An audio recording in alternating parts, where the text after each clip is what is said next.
उत्तर प्रदेश 2027 के चुनाव का आगाज कर रहे हैं। धर्म और जाति के आधार पर राजनीति करने वाले लोग हैं, उनके दाल गलने वाली नहीं है। उत्तर प्रदेश के चुनावी दंगल में एक बार फिर ओवैसी की पार्टी एआईएमआईएम की एंट्री हो चुकी है। राजनीति के जानकार कहते हैं कि एआईएमआईएम बीजेपी के विरोधियों की धड़कन और टेंशन दोनों बढ़ा देती है। इससे पहले 2017 और 2022 के विधानसभा चुनाव में एआईएमआईएम का खाता नहीं खुला था, लेकिन इस बार मिशन 2027 को फतह करने के लिए ओवैसी ने अभी से कमर कस ली है। बहराइच के मटेरा विधानसभा से ओवैसी का शंखनाद विरोधियों की नींद उड़ा रहा है। सबसे पहले आपको ग्राफिक्स के जरिए एआईएमआईएम का यूपी प्लान बता देते हैं। गाजी की दरगाह से ओवैसी का चुनावी शंखनाद, 200 सीटों पर चुनाव लड़ने की तैयारी, बीएसपी के साथ गठबंधन करने की कोशिश, एआईएमआईएम का फोकस मुस्लिम वोटरों पर, बीएसपी के साथ गठबंधन मुस्लिम दलित वोट पर नजर। उत्तर प्रदेश में ओवैसी की तीसरी बार एंट्री और बीएसपी से गठबंधन करने की कोशिश सियासी पारा बढ़ा रही है। जहां केंद्रीय मंत्री रामदास अठावले कह रहे हैं कि हर एक पार्टी को शंखनाद करने का अधिकार है, वहीं योगी के सहयोगी ब्रजेश पाठक का कहना है कि धर्म जाति के आधार पर बात करने वालों की दाल नहीं गलेगी। प्रधानमंत्री मोदी के साथ लोगों का आशीर्वाद है। उत्तर प्रदेश में जो ध्रुवीकरण की पॉलिटिक्स करने वाले लोग हैं, वोट बैंक की राजनीति करने वाले लोग हैं, धर्म और जाति के आधार पर राजनीति करने वाले लोग हैं, उनके दाल गलने वाली नहीं है।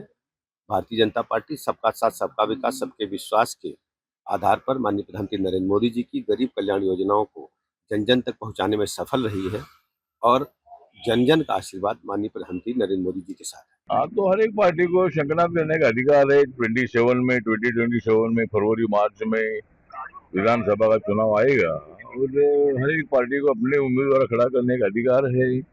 बीजेपी को मोदी और योगी मैजिक से तीसरी बार सत्ता मिलने की उम्मीद है। जहां सपा नेता ओवैसी के शंखनाद पर टिप्पणी नहीं करना चाहते, वहीं कांग्रेस सांसद इमरान मसूद सपा को चेता रहे हैं और कह रहे हैं कि राहुल गांधी का हाथ मजबूती से थामेंगे तो इस दलदल से बच पाएंगे।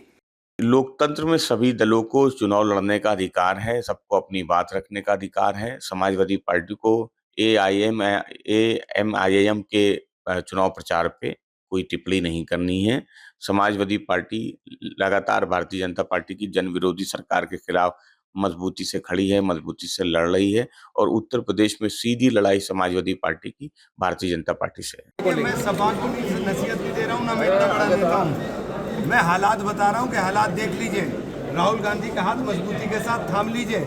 राहुल गांधी का हाथ मजबूती से थामेंगे तो इस दलदल से बच पाएंगे, वरना जो उन्होंने बंगाल के अंदर किया है, जिस तरीके से उन्होंने महाराष्ट्र के अंदर किया है, जिस तरीके से उन्होंने अपने साथ और अपने ऐसे खिलाफ के जो छोटे छोटे दल थे उनको नेस्ता नाबूद कर दिया है। बचने का एक ही रास्ता है, उसका नाम है राहुल गांधी।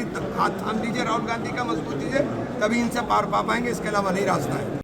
जाहिर तौर पर असदुद्दीन ओवैसी सपा और कांग्रेस के लिए बड़ा सिरदर्द बन सकते हैं। वहीं एआईएमआईएम का फोकस मुस्लिम वोटर्स पर है। जहां बहराइच, बलरामपुर और बस्ती जिले की कई विधानसभा सीटें मुस्लिम बहुल इलाके वाली हैं। अगर मायावती के साथ ओवैसी की बात बन जाती है और गठबंधन हो जाता है तो जाहिर तौर पर यूपी का चुनावी दंगल काफी रोचक और कड़ा हो जाएगा।